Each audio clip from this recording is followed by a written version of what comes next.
Baton Rouge, a Ukrainian leader cleared up some myths about the war with Russia. The hope is to keep Congress from taking money needed to help keep up that fight, knowing the House's most powerful member is from Louisiana. NBC Local 33's Jacqueline Kissick is in studio with details. Jacqueline, tell us who was here and what happened. Well, in a briefing that included Bragg, a member of Ukraine's parliament, says there are some things that needed to be cleared up, especially as it relates to funding and who's paying for Ukraine's military involvement. There was like a chain of explosions and it was scary.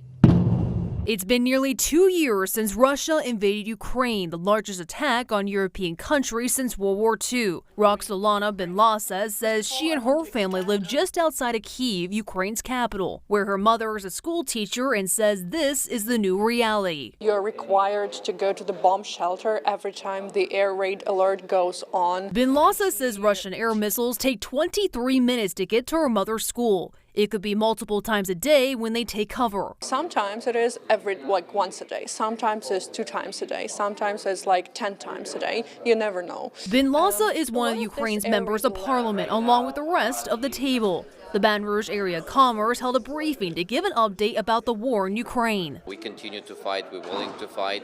David Arakamia is the majority leader of Ukraine's parliament who directly works with Ukraine's president, Volodymyr Zelensky. He says one of the reasons they have been touring Louisiana is for the new Speaker of the House, Mike Johnson, to hear their message loud and clear about approving the 2024 budget. So we wanted to visit New Orleans, Baton Rouge, and then we go to Shefford.